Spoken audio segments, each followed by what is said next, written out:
bagaimana membuat introduction atau pendahuluan yang menarik kan gitu. Karena apa? Beberapa hal dalam kepenulisan itu memang ada beberapa aspek ya yang membuat penelitian itu bisa menarik. Di sisi lain dari aspek judul, tema, yang kedua kebaruan, yang ketiga mungkin abstraknya, yang selanjutnya adalah pendahuluan. Baik teman-teman sekalian saya langsung share screen saja ya. Slide.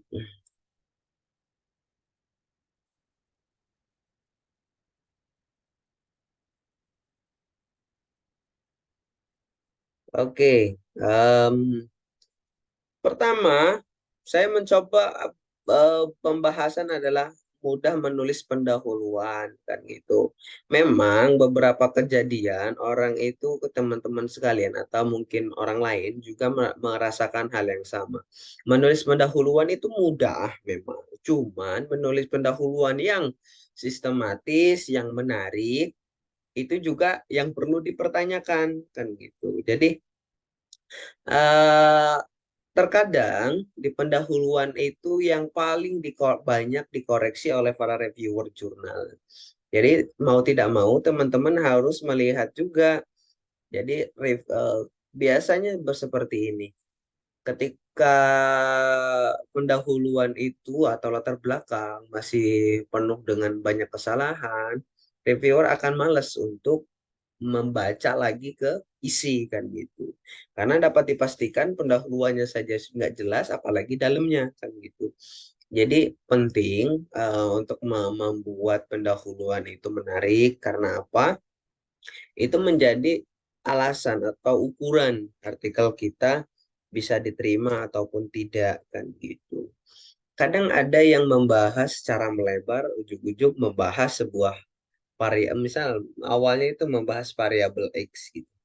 Tapi ternyata di variabel Y-nya itu dia berubah gitu. Jadi ada kesenjangan, bukan kesenjangan penelitian, tapi kesenjangan pengetahuan gitu. Atau mungkin awalnya bahas A kok ujuk-ujuk lah bahasanya kan ujuk-ujuk bahas B kan gitu. Nah, ini menjadi poin kita bersama untuk bisa membuat pendahuluan itu secara menarik dan sistematis kan gitu.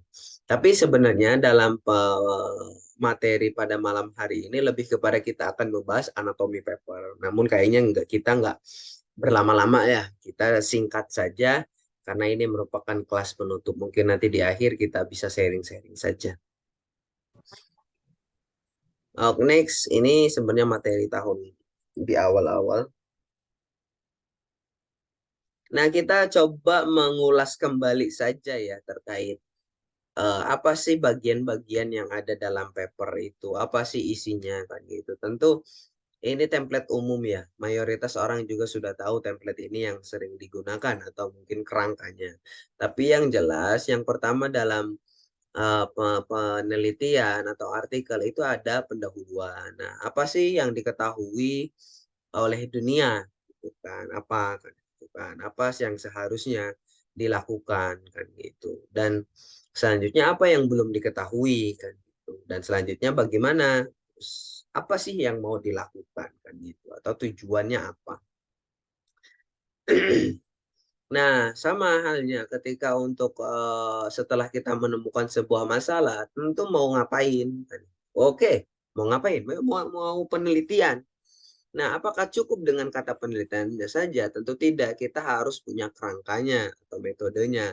Sehingga ketika kita menulis juga terarah kan gitu. Jelas desainnya seperti apa, terus mungkin datanya seperti apa, instrumennya seperti apa, prosedurnya seperti apa.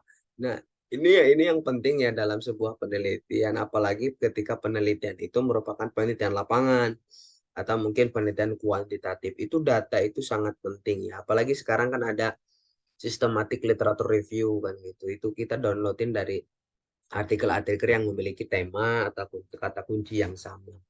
Nah, itu teman-teman. Oke, selanjutnya ada result discussion and conclusion. Oke, sama sih sebenarnya pembahasan ini. Ada beberapa mazhab penulisan ya, dalam menulis itu result itu ada yang menyatakan bahwa pure itu hasil temuan kita, data. Pemaparan itu berfokus pada data yang kita temukan. Dalam arti data di sini adalah data-data yang memang primer, kan gitu kan. Jadi data primer. Misal ketika kita mau melakukan penelitian tentang pengaruh perceraian terhadap pendidikan anak usia dini, misal.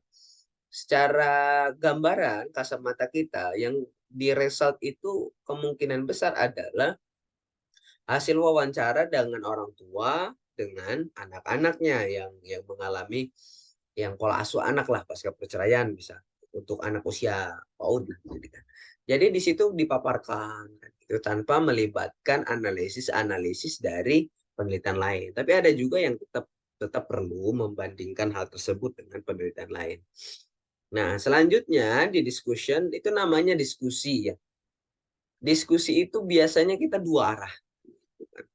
Meskipun dalam tulisan itu kita nggak bisa TikTok, maksudnya ngobrol diskusi dengan orang lain, tapi setidaknya maksud diskusi di sini adalah kita mencoba untuk mendiskusikan temuan-temuan penelitian kita dan ditransmisikan lah, uh, uh, ditransmisikan dalam penulisan.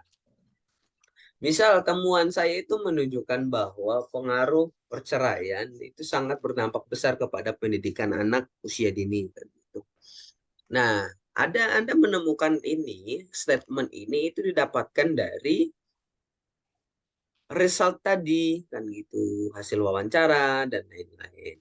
Nah, setelah temuan itu ditemukan, coba diskusikan dengan penelitian lain. Apakah benar ketika orang tua malah perceraian itu akan mengganggu pendidikan anak? Oh, ternyata beberapa literatur itu menyatakan bahwa, misal ada 9 literatur menyatakan bahwa itu sangat berdampak. Apa alasannya?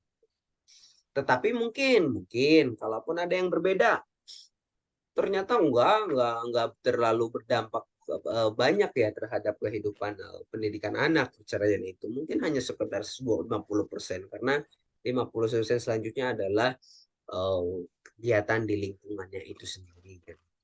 Ya itu adalah diskusinya. Jadi teman-teman juga harus memahami itu. Terakhir kesimpulan, sebenarnya sederhana ya kesimpulan itu bisa diambil bisa dari abstrak dulu lah temuan, tinggal dielaborasi. Nah ini saya kasih gambaran. Sebenarnya ada dua tipe dalam menulis sebuah kesimpulan. Pertama, itu kita mengelaborasi atau menguraikan temuan yang ada dalam abstrak.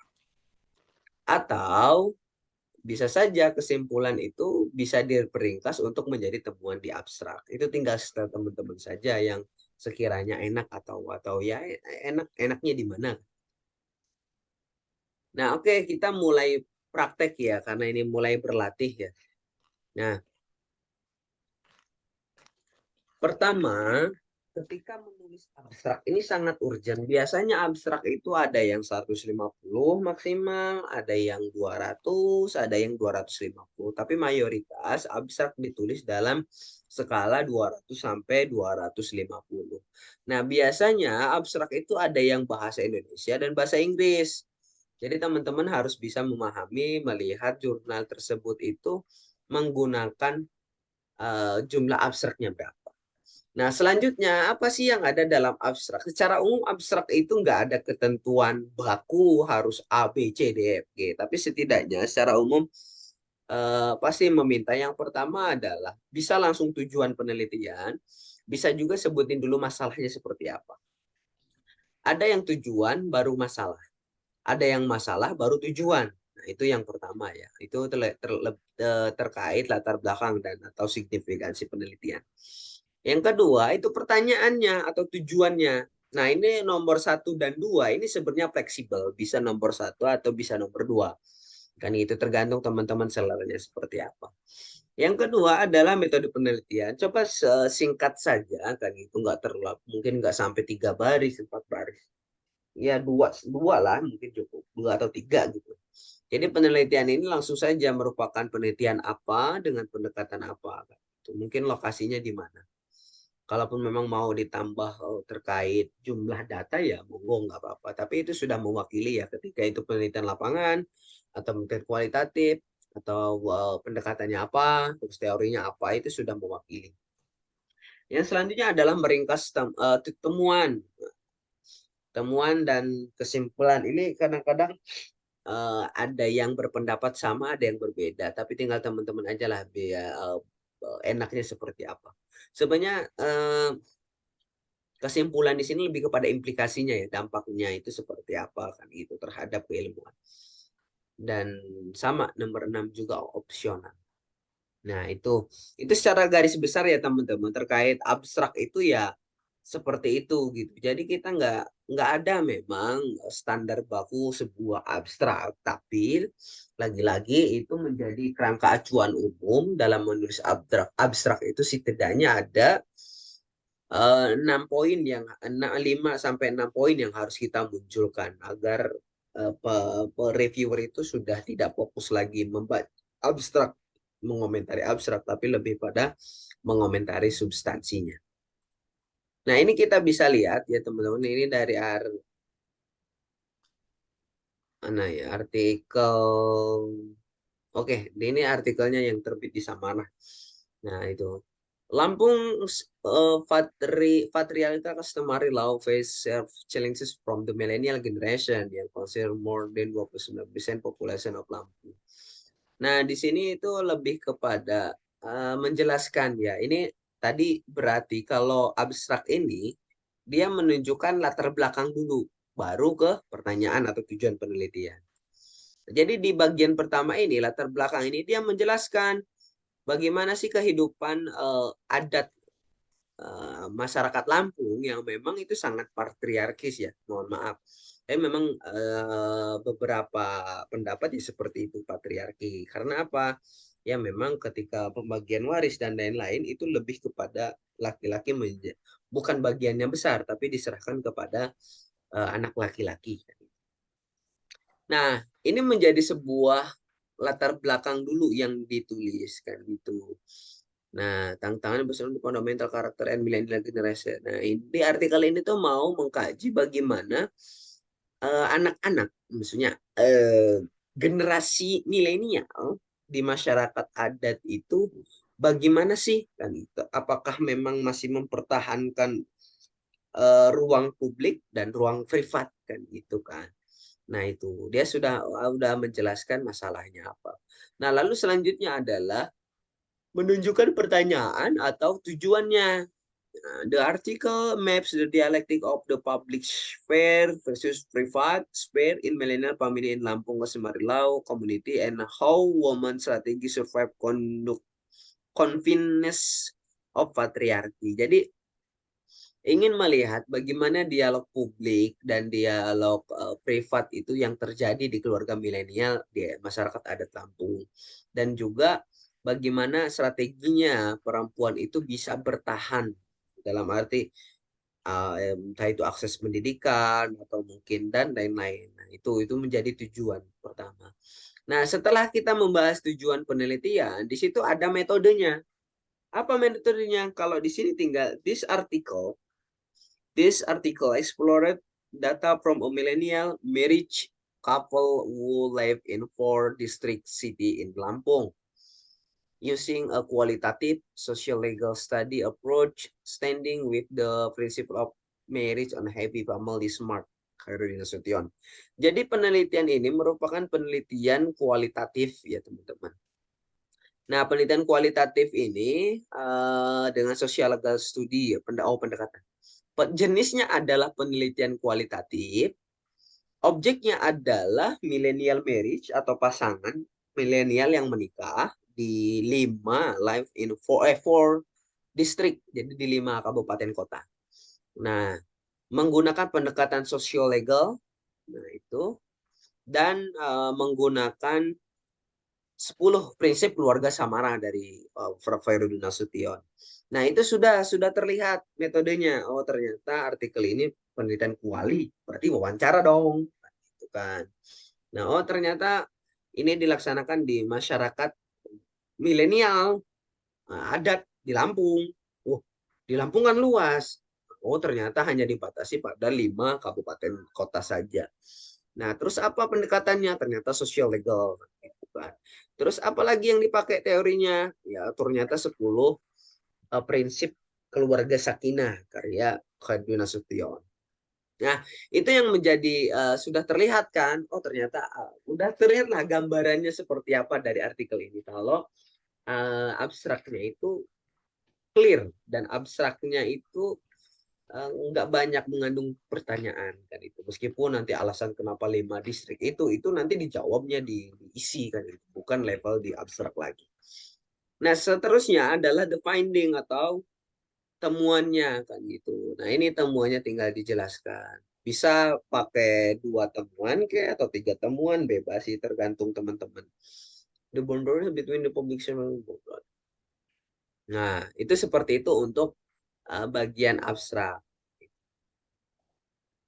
Saya sebenarnya pengen ngobrol tapi ada yang jawab nggak ya? Nah, kira-kira sampai abstrak ada yang ingin ditanyakan nggak, teman-teman?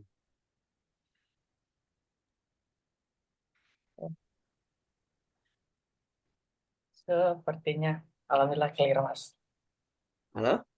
Siapa? Alhamdulillah kayaknya clear Mas untuk abstrak. Oke, siap. Sebentar.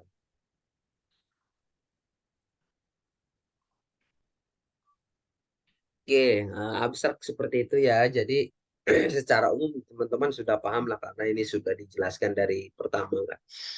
Nah, secara tidak langsung ya seperti itu. Ada beberapa aspek yang harus.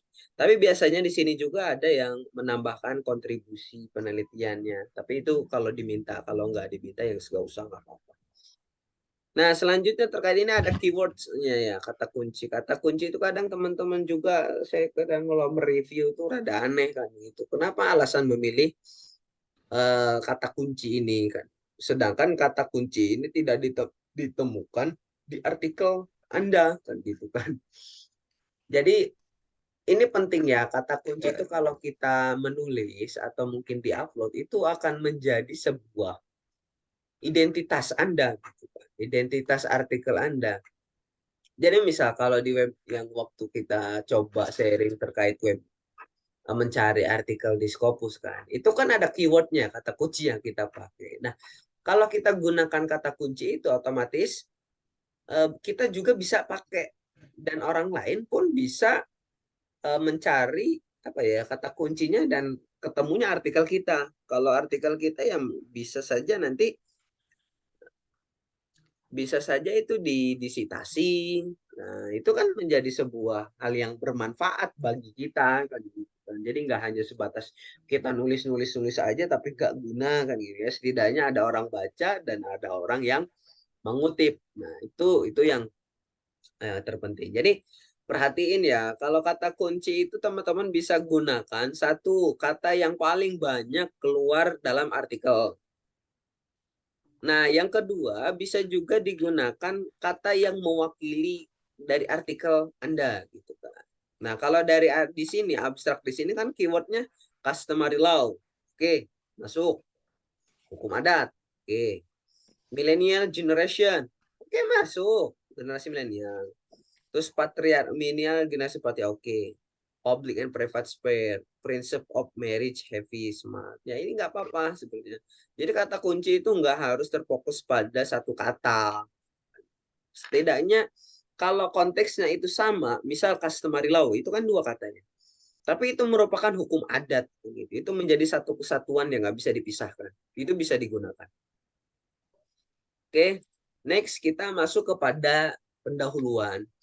Nah, kalau teman-teman juga pasti pernah melihat pendahuluan itu ada yang bentuknya bukan tabel ya, alat bantunya ya. Saya bilang alat bantu. Jadi dalam menulis introduction, setidaknya ya bikin 150 lah, 150 kata dalam satu paragraf.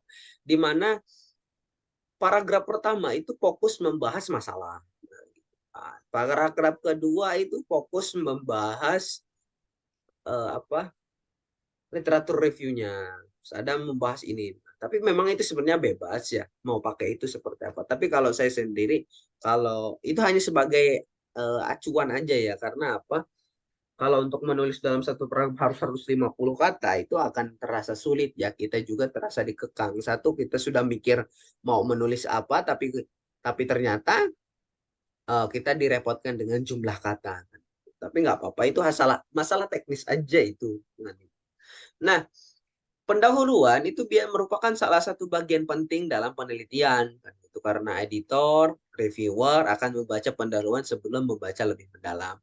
Ini penting karena ya itu tadi, setelah membaca abstrak pasti editor reviewer akan membaca pendahuluan. Nah, pendahuluan dapat tulis bebas asalkan dapat menyajikan menyajikan latar belakang. Namun umumnya beberapa jurnal telah menentukan bagian urutan atau pendalaman secara agak sistematis. Oke, biasanya dalam introduction itu saya menemukan beberapa tempat itu ada yang ini kita coba untuk mix dengan punya IA scholarship dan juga rumah Scopus ya. Nah, yang pertama itu kita melihat mau fenomena atau isunya itu apa, pentingnya di mana, data pendukungnya apa, kata ahli apa. Nah, ini kalau di IAS itu lebih ke satu paragraf saja kan. Tapi kalau saya kalau bisa ya dua paragraf, 2 sampai 3 paragraf aja nggak apa-apa. Asalkan paragrafnya bukan yang panjang banget kan itu satu satu lembar kan. Jadi ya 2 sampai 3 paragraf di mana paragraf-paragraf itu mewakili pembahasan yang akan kita bahas kan gitu. Nah, itu yang bagian pertama. Nah, yang kedua adalah apa yang sudah ditulis oleh orang lain. Kita tak kema waktu itu sudah belajar membahas literatur review. Nah, inilah yang akan masuk ke data ini kan gitu. Apa yang mau kita lakukan kan gitu. Apa yang sudah ditulis peneliti tentang fenomena itu? Apa kekurangannya? Di mana? Nah, gitu. Nah, selanjutnya bagaimana tulisan ini merespon hal tersebut? Berarti ini lebih kepada apa yang mau dilakukan. Nah, itu. Nah, terus apa yang mau dilakukan? Nah, terus ini kebalik ya teman. Jadi nomor 4 itu harusnya nomor 3 itu nomor 4. Nah, itu yang terakhir adalah hipotesis atau argumen yang dapat diuji. Biasanya sih kalau boleh juga, misal ada sebuah faktor. Jadi artikel ini berangkat bahwa ya bahasanya itu hal yang sebenarnya gitu kan. Jadi bisa dimasukkan di situ. Misal waktu itu saya menulis tentang um, pandemi COVID-19, bukan, fanatisme terhadap agama itu dapat mencelakakan jiwa kan itu ya, bahasanya kan. Nah, kenapa ini terjadi? Karena memang adanya sebuah keyakinan terhadap maksudnya keyakinan bahwa waktu COVID-19 itu merupakan tentara Allah dan kita itu bukan menjauhinya, malah harus mendekatinya kan gitu kan. Jadi kita tetap harus beribadah kan gitu. Sedangkan dalam urusan medis, COVID-19 itu kan nyebarnya karena berdekatan. Jadi tentu ketika tertular COVID dia bisa saja meninggal dunia kan gitu. Jadi ini kan dilematis ya antara agama dan kesehatan. Makanya ini perlu pendekatan interdisipliner kan gitu. Nah, setelah itu kita melihat loh kok bisa kan gitu ada peristiwa ini sedangkan sudah ada aturan fatwa bahwasanya bla bla bla bla bla bla bla. Bahwasanya sholat berjarak itu bisa dilakukan ketika berdarurat kan kondisi darurat ini mengancam kehidupan dan lain-lain. Nah, apa yang sudah diriti oleh orang lain kan gitu kan. Nah, terus apa yang mau kita lakukan? Nah, argumen atau hipotesis ini kita bisa buat artikel ini berangkat dari pemahaman bahwa COVID-19 merupakan virus yang menular secara cepat kan gitu dan jarak yang dekat. Oleh karena itu jika menggunakan fanatisme agama dalam kondisi yang demikian tentunya dapat menghilangkan jiwa dan tentunya hal ini bertentangan dengan prinsip-prinsip tujuan dari syariat yaitu menjaga hifdun hifdun hifdun nafs jadi menjaga nyawa. Nah, itu kajian lebih mendalam lagi ya. Itu hipotesisnya. Nah, seperti itu. Nah, dalam introduction saya lebih kepada seperti ini. poin nomor 3 sampai nomor 2 sampai 5 ini teman-teman sudah mengolah data sendiri lah bahasanya. Sudah tidak berfokus pada maksudnya mengolah dari data orang lain. Nomor 2 itu dari orang lain, apa yang telah dilakukan. Nomor 3 ini apa yang mau kita lakukan. Nomor 3 itu mungkin hal yang sejauh ini kita ketahui kan gitu kan. Nah, untuk nomor 1 terkait menjelaskan fenomena, saya lebih menekankan seperti ini. Jadi, mengapa tadi saya bilang 2 sampai 3 paragraf? Nggak apa-apa, malah bagus kan gitu kan. Jadi kalau bisa statement pertama kita itu punya statement awal kan gitu. Statement awal itu kita gunakan ya karena dipakai muncul karena kita baca kan gitu kan. Atau mungkin kamu punya argumen atau pandangan di kepala gitu kan.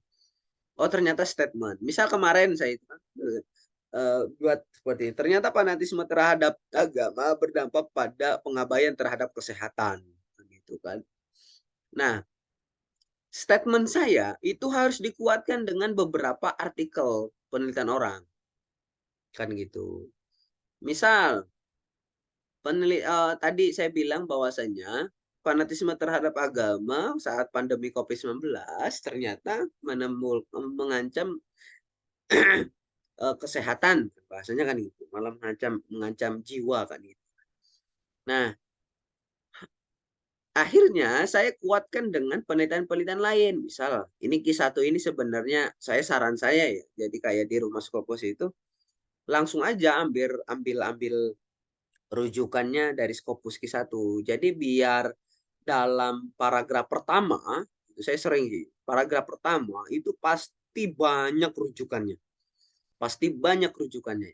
Nah, jadi footnote-nya itu banyak, body note itu banyak. Dalam setiap satu paragraf, bahkan dalam kata Prof. Joe, itu kalau mau usahakan kalau bisa lah ya. Kalau bisa dalam satu paragraf itu minimal 15 referensi. Wah, itu ngeri banget kan itu. Iya, kalau body note itu memang bisa, tapi kalau untuk footnote itu sulit. Nah, kenapa sulit? Karena manajemen layoutnya rada susah. Jadi nanti satu halaman itu cuma satu paragraf tuh sisanya itu footnote semua. Nah, itu juga nggak baik juga ya disesuaikan aja. Jadi lebih pada itu ya. Jadi untuk menguatkan argumen kita, jelasin. Nah, bla bla bla bla bla bla apa orang lain menyebut apa, orang lain menyebut apa. Nah, lanjut dengan statement kedua. Nah, misal tadi saya sudah bilang bahwasanya ternyata fanatisme agama itu sudah dapat menyebabkan pelalaian terhadap kesehatan. Gitu. Nah, statement 2, saya melihat bahwasanya padahal MUI sebagai otoritas keagamaan itulah mengeluarkan sebuah fatwa, tapi kok kurang ditaati oleh masyarakat kan. Nah, tinggal selanjutnya adalah cari referensi terkait fatwa MUI. Alasan orang itu setuju dengan fatwa MUI, alasan orang itu melaksanakan fatwa MUI, alasan orang yang tidak mengikuti fatwa MUI. Ya jelasin aja seperti apa. Nah, baru mulai masuk ke masalahnya apa dan pertanyaannya apa, tujuannya apa. Itu nanti apa. Nah, langsung nanti masuk kepada um, literatur review tadi, apa sih yang sudah orang lain lakukan kan gitu. Nah, ini sama sih literatur review. Kalau literatur review tadi yang di pendahuluan sama yang di sini tuh rada berbeda ya. Nah, kalau literatur review di sini kadang ada jurnal yang dia pakai Imrat Plus. Kalau dia pakai Imrat Plus itu ada literatur reviewnya. Jadi setelah introduction itu ada literatur review. Nah, kalaupun gimana mensiasatinya ya sudah dibagi beberapa konsep saja. Misal kalau saya tadi bilang pandemi, fanatisme agama terhadap penyelewengan atau mungkin apa ya bahasanya terhadap kesehatan itu konsep satu. Nah, konsep keduanya itu adalah bahas tentang otoritas atau kekuatan dari sebuah fatwa di masyarakat. Jelasin fatwa itu apa, singkat saja, bla bla bla bla bla bla bla. Terus apa gunanya fatwa? Nah, itu selanjutnya adalah siapa saja orang-orang yang telah mengkaji masalah fatwa ini kan gitu kan. Jadi tinggal dibaca aja di situ. Nah, oh ternyata ini, oh ternyata. Bahasanya ini kerangka teorinya lah atau apa gitu. Nah, jadi nanti juga dilihat hal ini bisa menentukan posisi kita, penelitian kita itu di mana. Nah, itu. Oke, next selanjutnya ini salah kebalik ya, harusnya result dulu baru metode. Nah, metode juga harus clear saran saya, tetap harus clear. Banyak orang yang tidak menjelaskan metode itu secara clear, secara jelas. Pertama, jelaskan alasan pemilihan tempat, kan gitu. Nah, ini bisa diotak-atik ya teman-teman. Urutannya bebas sebenarnya, mau apa dulu yang dibahas nggak apa-apa. Tapi umumnya di metode itu lebih kepada ada yang menjelaskan jenis penelitiannya dulu, ada juga yang menjelaskan tempat penelitian. Misal kalau kita penelitian lapangan, penelitian ini merupakan adalah penelitian ilmu sosial atau studi empiris atau mungkin kualitatif. Misalnya penelitian ini adalah penelitian kualitatif yang apa ya, dengan pendekatan apa gitu. Penelitian ini dilakukan di daerah Gunung Kidul, Kota Yogyakarta, di mana lokasi ini sering terjadi apa peristiwa apa gitu kan yang menarik jelasin. Eh, oleh karena itu saya akan udah kan bahasanya kan itu. Nah, selanjutnya sumber data dalam penelitian ini saya ambil data primer, saya ambil dengan melakukan wawancara, yakni dengan melakukan wawancara kepada 10 informan. Kalau kualitatif itu informan ya, kalau kuantitatif itu responden. 10 informan. Nah, adapun informan tersebut terdiri dari 2 tokoh masyarakat, 6 tokoh, 6 itu masyarakat biasa dan 2 lagi dari jajaran pemerintah kalurahan misalnya. Itu jelasin aja. Nah, adapun sumber data sekunder didapatkan dari buku, artikel, jurnal, koran, dan lain yang memiliki tema yang relevan dengan penelitian ini. Nah, teknik pengumpulan data ini tadi sebenarnya sudah tergambar ya, jadi nggak perlu dijelaskan lagi. Lalu teknik analisis, tinggal jelasin aja. Teknik analisis ini menggunakan metode Mills and Habermas di mana data itu dikumpulkan, direduksi, terus sehingga menarik sebuah kesimpulan. Tinggal dikontekstualisasikan aja. Pokoknya harus clear. Terus gimana kalau pustaka? Ya nggak apa-apa. Maksudnya kalau bisa, kalau memang pustaka ya jelasin aja sumber inti primernya itu apa. Jadi nggak hanya studi ini merupakan studi di pustaka di mana mencari literatur terkait tema ini. Nah, kalau bisa tetap cari buku-buku pokoknya yang memang menjadi pokok penelitian. Nah, result ini pun sering ya. Jadi saya bukan heran ya kalau bisa itu dibuat menarik kan gitu. Menariknya seperti apa? Result atau finishing sebenarnya bebas mau seperti apa, apa aja yang penyajiannya, tidak ada aturan khusus, namun setidaknya bisa memperhatikan hal berikut lah. Satu, deskripsikan hasil temuan satu, apa yang dilihat, didengar, dibaca, kategori. Nah, itu beri konteks berlangsungnya fakta ditemukan.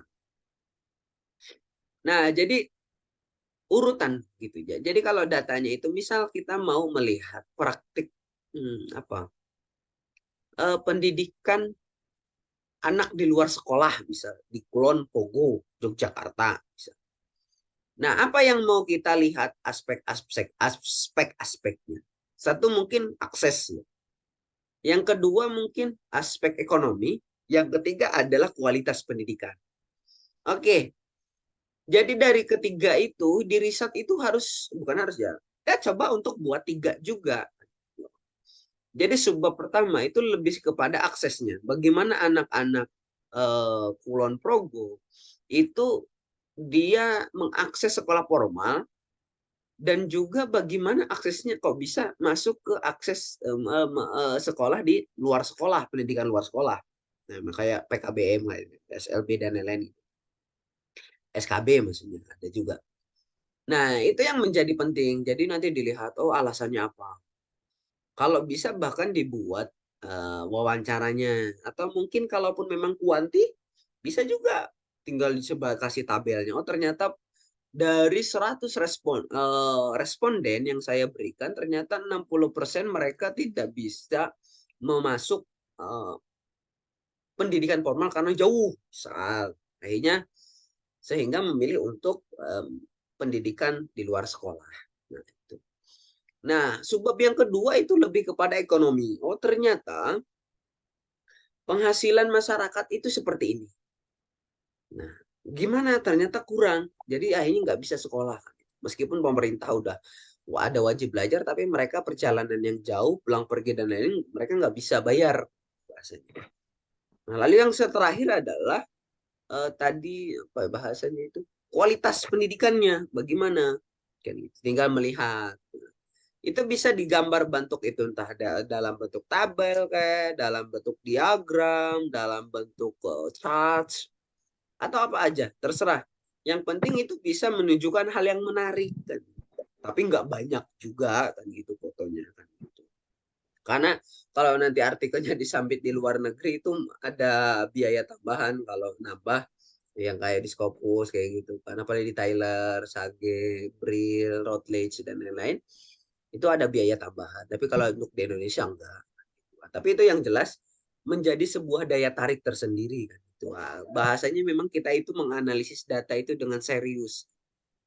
Jadi saya kadang melihat ada juga sih, bukan menyalahkannya. Di result itu dia mendeskripsikan secara panjang biasa saja. Bahasanya dia mendeskripsikannya. Tetapi saya pengen coba aja ya mungkin satu kayak atau setiap sebab itu satu atau dua itu ada kutipan langsungnya kalau wawancara atau mungkin lebih bagus lagi ada diagram atau tabel dan lain-lain itu yang memudahkan kita untuk membaca karena reviewer juga nggak baca dari nol sampai akhir. Nah itu dari result gitu. Nah tinggal metode lagi tadi udah diskusi nah sama kan gitu. Jadi fakta satu menunjukkan demikian. Kenapa? So what? Jadi apa artinya? Nah, uji hipotesis argumen satu itu perlu tidak hanya semuanya semua dapat banding. Nah, jadi argumen tadi yang bahwasannya, oh ternyata pendidikan di luar sekolah di masyarakat di Kulon Progo itu karena lebih kepada aksesnya yang jauh kan gitu sehingga memilih pendidikan di luar sekolah. Lalu apa? Apa artinya? Oh ternyata berarti kalau seperti itu akses jarak atau mungkin sekolah itu juga berpengaruh kan itu mempengaruhi. Nah, tinggal dikuatkanlah dari mungkin dikuatkan dengan penelitian orang bahwasanya orang memilih pendidikan di luar sekolah itu karena alasan jarak atau mungkin ada yang membantah atau mungkin yang menyetujui ya itu terserah teman-teman bisa didiskusikan seperti itu jadi kayak gambarannya ekonomi dan lain-lain jadi ya sederhana sebenarnya apa yang mau dilakuin. Nah terakhir kesimpulan apa yang hasil terpenting dari penelitian ini apakah teori dan konsep dapat menjawab masalah apa kekurangan dari penelitian untuk penelitian tujuan rekomendasi. Nah biasanya kesimpulan itu kan kita merangkum ya. Nah ini hati-hati juga ya. Kalau menulis kesimpulan di artikel itu jangan merangkum dari keseluruhan penelitian. Jadi sebutin aja apa temuannya, terus diuraikan, kan gitu kan. Nah itu. Terus yang terakhir adalah kalaupun memang mau menambahkan kekurangan dari penelitian ini untuk penelitian lanjutan. Nah rekomendasi juga ya itu opsional saja sih.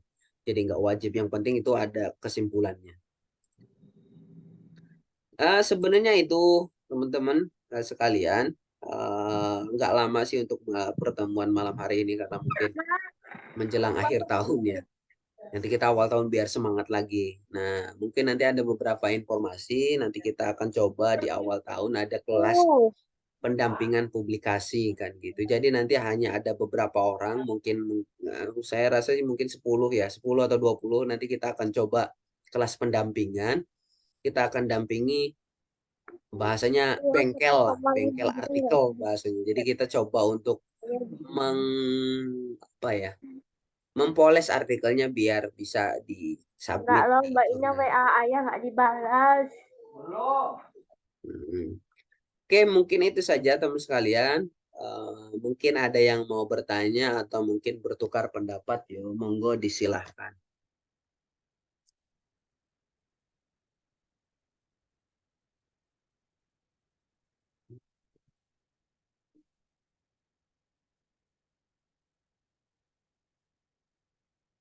Ya, ada yang ingin berbagi pendapat?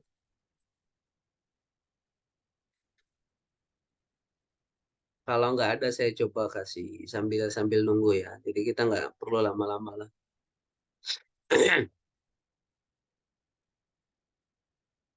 Oh, Mas Ade Faizin. Kalau mendampingi jurnal pendidikan, um, ini ambigu Mas. Kalau mendampingi jurnal apa mendampingi artikel kan gitu. Kalau mendampingi jurnal saya nggak belum bisa karena jurnal itu kan rumahnya ya, tepatnya ya.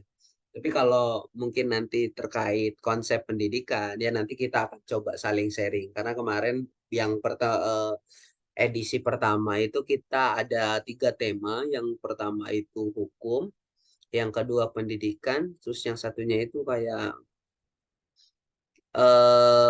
yang satunya itu kayak kayak moderasi beragama kan gitu kayak gitu. Pokoknya ilmu sosial lah. Karena saya nggak tahu kalau saya saintaks, saya kurang paham. Nah, semua insya Allah bisa. Yang penting nanti ada di follow aja IG-nya, disimak terus. Kemarin ya IG kita itu sempat ke hack ya sama orang yang nggak jelas akhirnya, tapi alhamdulillah bisa kembali lagi. Nah, oke, boleh Mas, bisa aman. Nanti kalaupun memang kita coba carikan mentor di bidang pendidikan juga. Hmm, oke, saya tutup, saya ganti.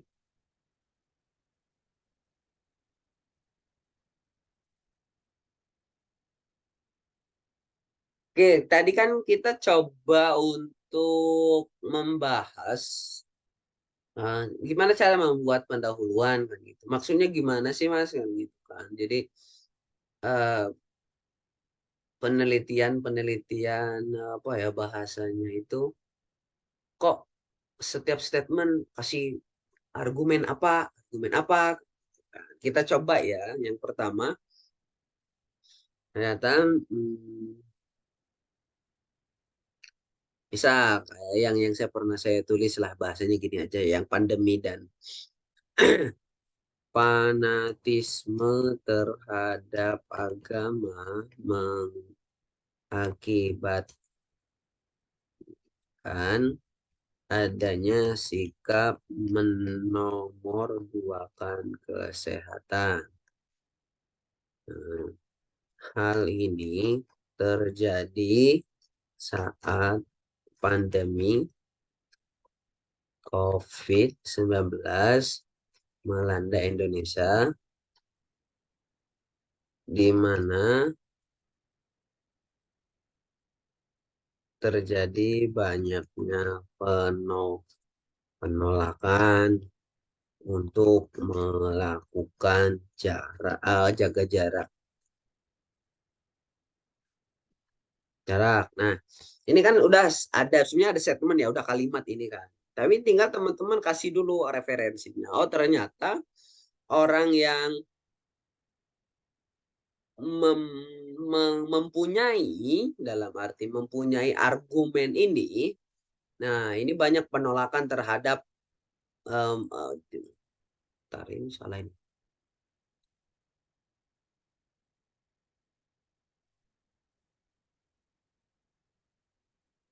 Oke, saat melaksanakan sholat. Oke, ini kan kita sudah ini argumen pertama kita ya, statement. Nah, statement ini kita peroleh dari hasil literatur yang kita baca di sini, ya, ringkasannya. Nah, ternyata orang yang ngomong seperti ini itu ada 5. Misalnya nggak apa-apa, masukin aja. Saya mau masukin, mana aduh. Saya mau masukin ini aja. APA, oke. Saya langsung pakai Jotero, bisa. Adanya ada Wahib. Wahyu misal. Oh, Wahyu bilang seperti itu. Oke. Siapa lagi? Ternyata Adam. Oh, Adam. Terus satu lagi siapa?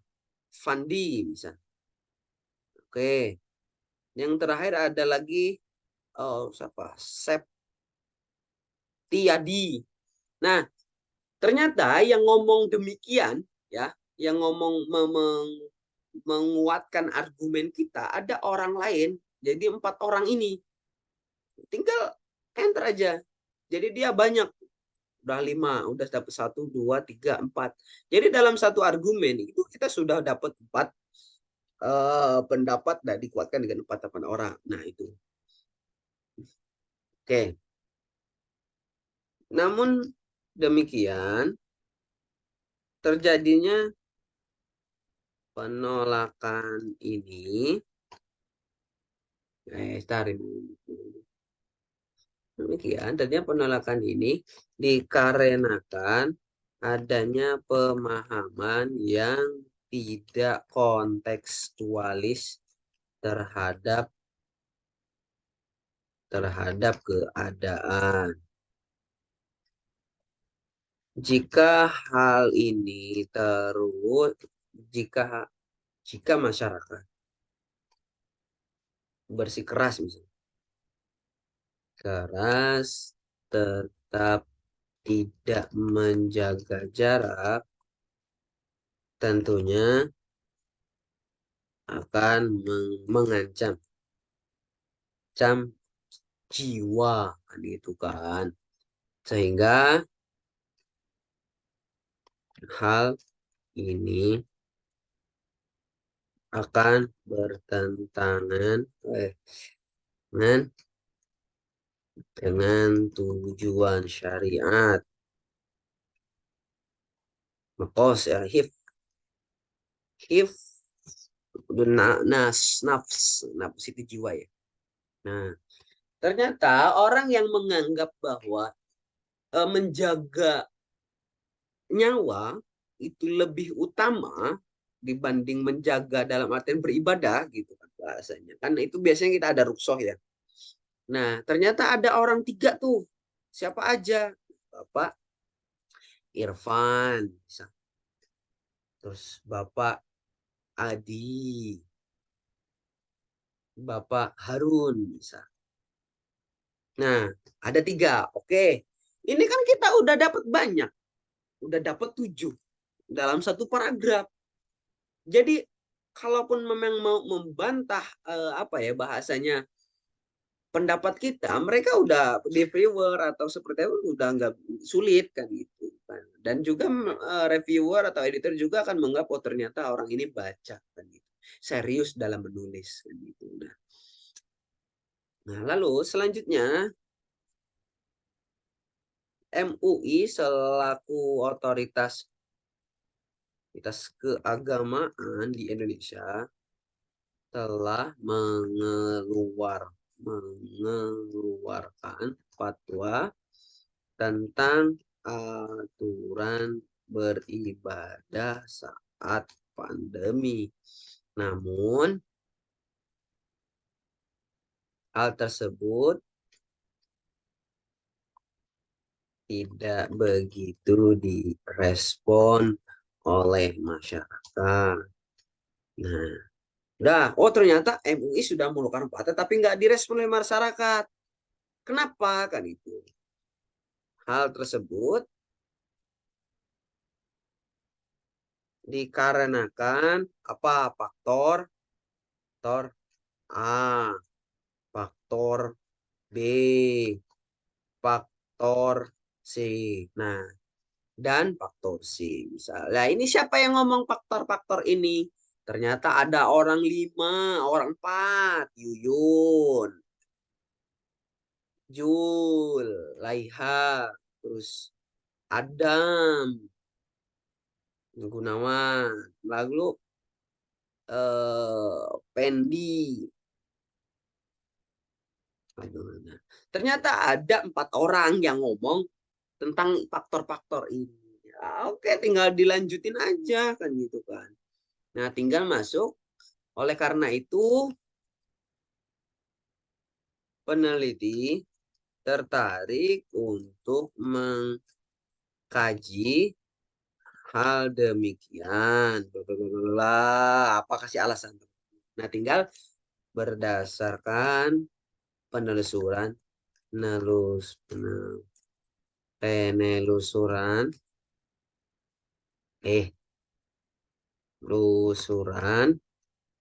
literatur penelitian tentang ini telah dilakukan oleh sejumlah peneliti. Akan tetapi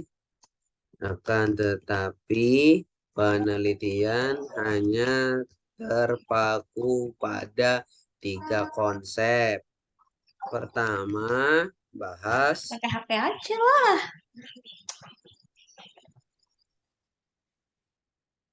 maksudnya bahas A, dilakukan oleh siapa aja. Nah, Dadang. Oke. Roko Rahmadi. Rokom bisa. Oke. Nah, kedua, dia membahas tentang bla bla bla bla bla bla. Nah, klik aja langsung. Dilakukan oleh si Raihan, Rais, Rama. Oke. Nah, yang ketiga, bla bla.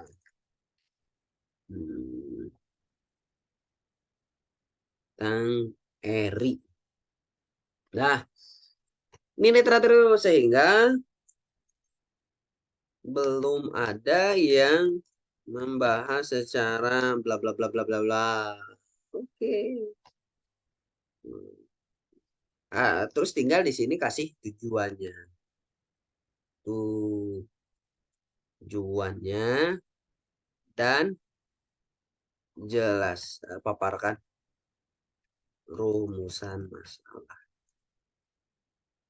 Oke, tinggal gitu. Ini paragraf ketiga.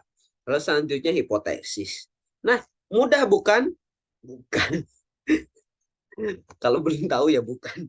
Oke, nah sebenarnya itu. Terus dulu tinggal input bibliografi. Ya udah banyak tuh, tinggal baca berapa menit aja kita sudah banyak tuh dapat penelitian daftar pustaka. Jadi kalau saya pakai metode seperti ini, daftar pustaka teman-teman itu otomatis di atas 20-an, bahkan sampai 50. Pasti nanti. Jadi begitu terus sekalian dalam menulis introduction itu sederhana, tapi kalau kita tahu dan belajar setiap waktu pelan-pelan itu kita juga bisa menulisnya, kita juga bisa mengetahui caranya. Mungkin itu saja teman-teman. Jika ada pertanyaan, monggo, mumpung masih ada waktu, kita mungkin sejam lebih saja. Jika ada yang ingin bertanya.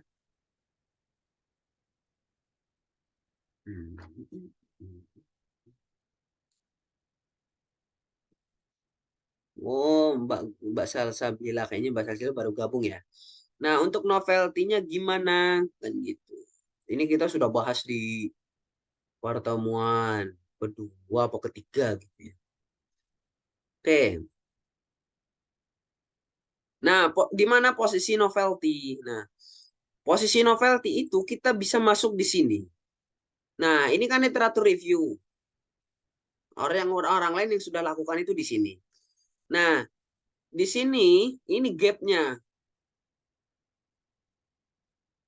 Berarti ada orang yang kekosongan penelitian, yang orang lain belum melakukan itu. Nah, novelty-nya ya di sini tujuannya.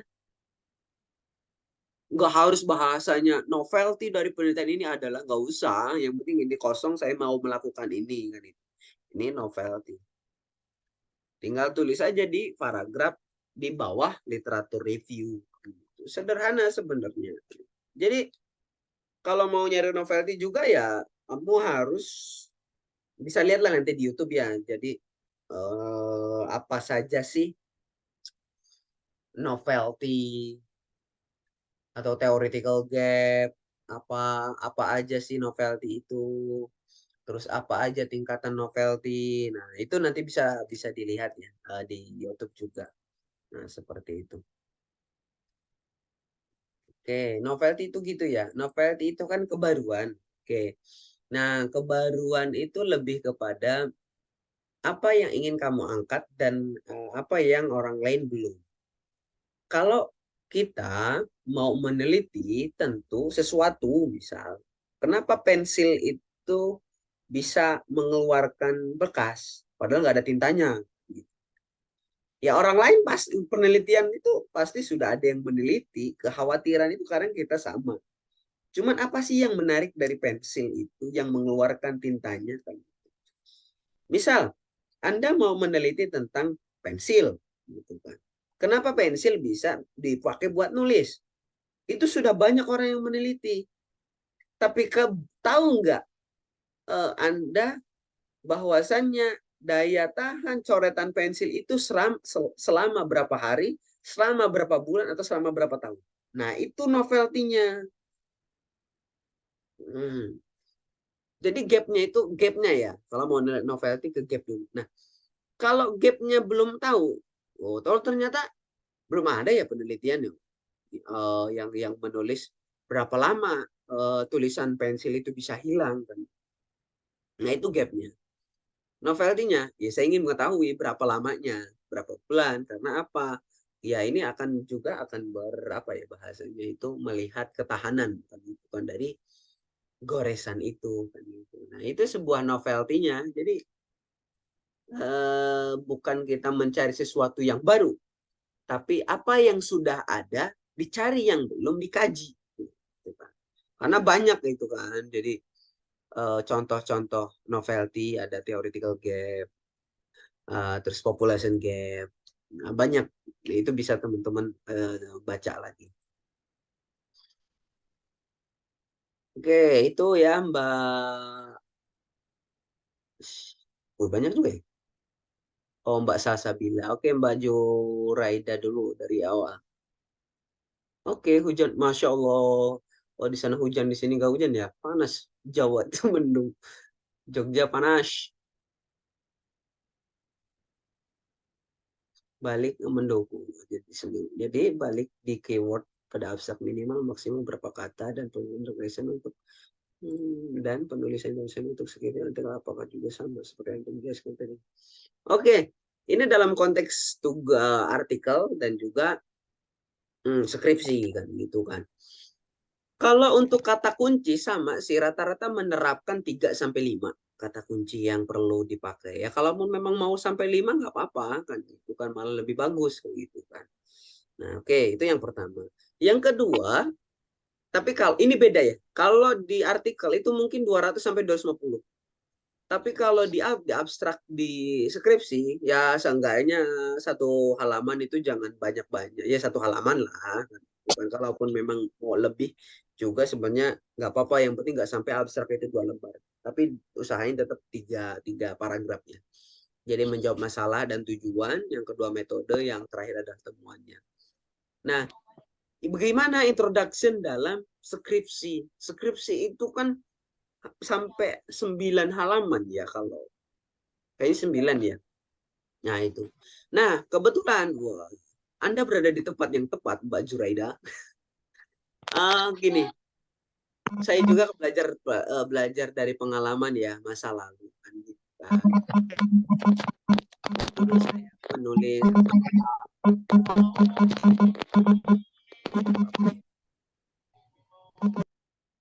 Nah, dulu saya menulis juga skripsi itu tentu diawali dengan berbagai macam konsep kan gitu kan. Nah, misal dulu kan saya membahas perkawinan.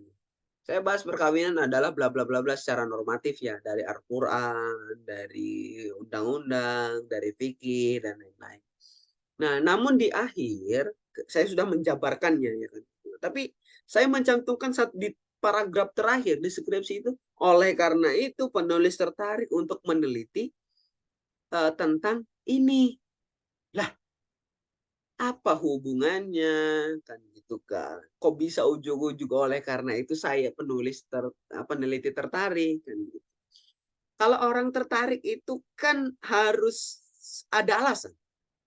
Misal saya suka sama si A, gitu. Pasti ada alasannya. Entah mungkin dari wajahnya, sikapnya, sifatnya, mungkin dari gaya bicaranya mungkin. Nah, itu perlu dijelaskan. Misal dulu saya membahas tentang tradisi itu di skripsi. Ada deskripsi gini. Tradisi kawin paksa di daerah Jambi misal. Di Lekuk 50 Tumpi Lempur kalau nggak salah.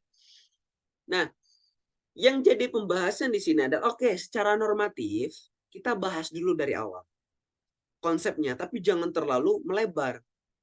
Misal aturan dalam agama bahwasanya pernikahan itu melalui restu dari kedua belah pihak, tidak boleh ada paksaan. Hal tersebut juga dikuatkan dalam kompilasi hukum Islam bahwasanya pernikahan itu dilaksanakan atas ridho kedua belah pihak tanpa adanya interpaksaan dari pihak lain. Akan tetapi hal demikian berbeda dengan praktik perkawinan yang ada di daerah A. Karena apa? Adanya pemaksaan terhadap pasangan yang dimana keduanya keluar larut malam. Nggak pulang bahasanya. Jadi kalau dia nggak pulang semalaman itu paginya langsung dinikahin. Bahkan kalau pulangnya jam 12 misalnya, boncengan itu laki-laki sama perempuan yang bukan mahramnya itu dinikahin langsung kan itu oleh adat. Nah, itu ada dasain normatifnya, ada dasolannya, kenyataannya. Nah, inilah yang perlu menarik. Kenapa kan gitu? Adanya kawin paksa ini. Apa landasan filosofisnya? Dan kedua, bagaimana hukum Islam memandang kawin paksa ini? Hukum Islam dan hukum positif memandang kawin paksa. Nah, oleh karena itu saya tertarik untuk melihat bla bla bla bla bla. Jadi seperti itu ya kerangkanya kan. Sebenarnya mau lebih bagus lagi, nggak apa-apa dimasukin literatur review singkat dalam uh, introduction skripsi. Tapi saya nggak tahu kalau pembimbingnya nanti mudeng nggak kalau sampai kayak gitu ya, maaf ngomong. Nah itu karena beda tempat, beda pembimbing, beda pola pikir kan gitu. Tapi ya secara konsep, kalau teman-teman sudah menjelaskan masalahnya secara langsung, pasti cepat di ACC. Nah, itu pertama untuk Mbak Jureda ya. Nah selanjutnya Mas Nasrudin ya.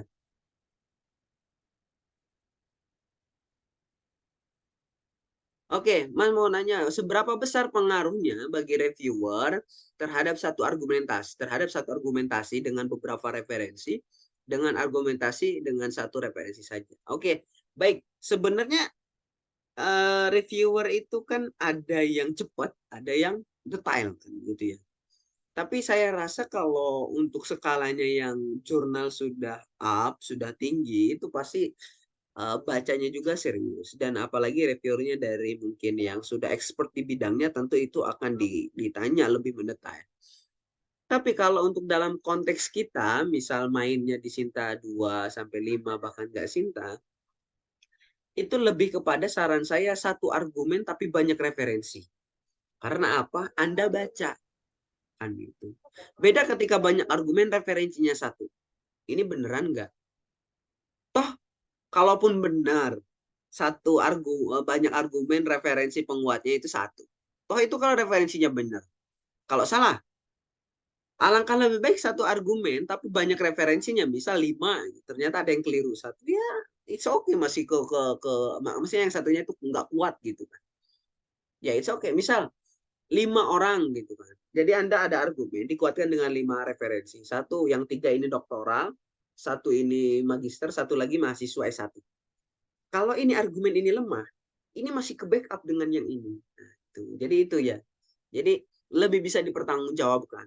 Tapi kalau bagaimana pengaruhnya, ya tentu besar ya. Tapi nggak tahu persentasenya mungkin 80-90 karena pasti nanti artikel Anda akan dikomen kalau nggak ada referensinya. Coba diskusikan dengan penelitian lain. Bagaimana orang lain melihat kondisi demikian. Gitu. Nah itu untuk masuk ke seru.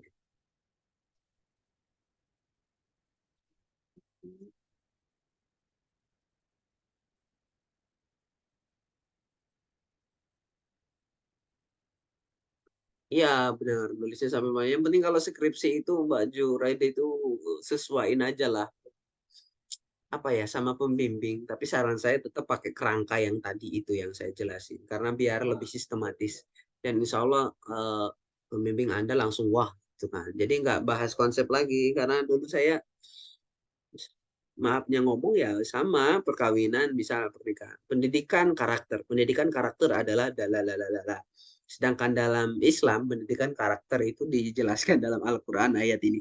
Jelasin Al-Qur'annya, tempelin Al-Qur'annya, ayatnya, tempelin hadis-hadisnya. Itu malah ngebanyakin apa ya?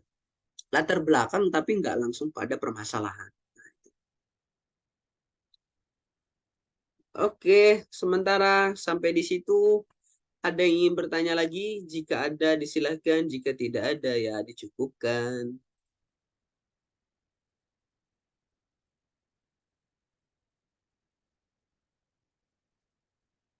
Oke, nanti kalau ada yang nanya langsung aja ya sambil saya menjelaskan untuk agenda ke depan. Jadi agenda ke depan, teman-teman sekalian yang baru masuk, kita akan coba ada pendampingan artikel, publikasi ya, pendampingan publikasi artikel, bukan pendampingan jurnal. Jadi nanti saya memang nggak banyak sih yang mau saya ambil kan gitu karena memang waktu dan lain-lain. Nah, jadi nanti sistemnya Anda teman-teman sudah ada naskah kemungkinan 80% lah, 75 sampai 80%. Nah, nanti yang sudah distorkan nanti kita akan poles. Tapi konsekuensinya di situ nanti ada gratis, insya Allah gratis. Tapi konsekuensinya harus melakukan revisi gitu. Karena kemarin di pendampingan tahap 1 itu ada satu orang yang nggak ikut revisi, 2 kali nggak hadir, kita langsung keluarkan dari grup. Karena itu bahasanya kontrak kuliahnya kan gitu. Dan sebisa mungkin kita tetap on cam semua kan gitu kan. Jadi nggak ada yang off cam. Nah, outputnya nanti kita akan arahkan ke jurnal mana saja, tapi bukan output janji terbit ya, karena kita tes kuliah itu bukan biro jurnal terbit kayak di sebelah kan gitu kan. Jadi dia bilangnya pendampingan tapi ya terbitnya di jurnal dia dan bayar sekian. Tapi kalau di tes kuliah enggak kan gitu kan. Kita hanya mendampingi pelatihannya saja. Nah, itu baik teman-teman, jika tidak ada kita ada lagi ya. Ada satu yang nanya.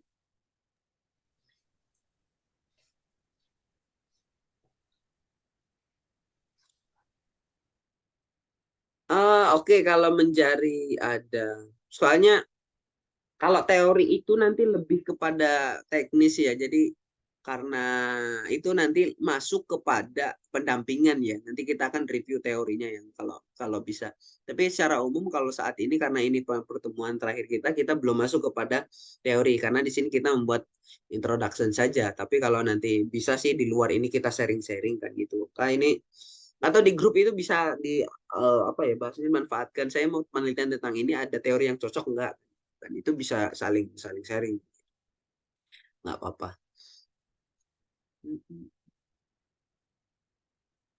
Oke, teman-teman sekalian, jika tidak ada kita cukupkan saja sampai di sini. Sampai jumpa lagi di kesempatan lain waktu dan terus semangat untuk menulis ya, karena menulis itu nggak ada apa ya bahasanya nggak ada nyeselnya kan. Tapi saya pengen sebenarnya di sini yang ikut dari awal sampai akhir saya itu pengen minta testimoninya ya dalam arti ada nanti tes dan formnya dan insya Allah nanti testimoni itu akan saya masukkan ke dalam buku yang insya Allah awal tahun terbit awal tahun dicetak. Jadi seperti apa sih perjalanan berbagi dalam kepenulisan ini kan gitu pesan dan harapannya kan gitu nggak apa-apa. Mungkin itu saja teman-teman sekalian tidak lama ya untuk malam hari ini kita Mas, Mbak apa Mawadah. pengiriman jurnalnya itu yang untuk pemilihan tadi itu kapan deadline? Gimana? Siapa ini ya? Eh, ini versi nomor apa, Mas? Hmm? Untuk pemilihan pendampingan yang akan pendampingan penulisan ininya tadi itu kami mengirimkan SK-nya deadline-nya kapan ya? Oke, oh terkait nanti mekanismenya pantau aja di grup ya nanti atau di IG nanti ada pokoknya nanti kita ada proses seleksinya kok. Jadi nanti kita ada persentasenya lah. Jadi setiap poin entah itu judul, abstrak, introduction, result sampai kesimpulan sama daftar pustaka itu ada nilai poin-poinnya masing-masing. Jadi dia yang nilainya bagus, insya Allah akan kita dampingi kan gitu. Bukan sampai terbit ya, sampai artikelnya jadi dan nanti kita kawal mengarahkan untuk submitnya kan gitu. Nah untuk pendampingan itu untuk semua peserta grup dan Kak Avoice, tidak dong. Peserta grup itu ada 300, kemeng juga kalau semua. Nanti ada seleksinya kan gitu. Nah terus kapan pendampingannya? Kalau nggak Januari, karena Januari berapa hari ya? Kalau nggak pertengahan Januari ya akhir Januari atau Februarinya malah sekalian. Kita melihat kondisi aja sih besok. Mungkin itu aja. Ada lagi? Jika tidak ada, oke. Hitungan kelima, 1, 2, 3, 4, 5. Oke, baik teman-teman sekalian, kita cukupkan pertemuan pada malam hari ini. Tidak lama karena memang dia agak kurang fit juga. Semoga kita selalu dalam kesehatan. Iya, saya itu nanti mungkin kalau yang di Jogja awal ya bulan-bulan Januari kita ngopi bareng lah. Nggak perlu mewah-mewah, ya ngobrol biasa aja, ngobrol biasa. Insya Allah Ditunggu. bulan bulan Januari lah. Nanti diinfokan lebih lanjut kan gitu. Oke, mungkin itu saja dari saya. Saya akhiri. Wassalamualaikum warahmatullahi wabarakatuh. Waalaikumsalam warahmatullahi Belum wabarakatuh. Oke, sampai berjumpa lagi di lain waktu. Siap, amin. Terima kasih Mbak Jureda.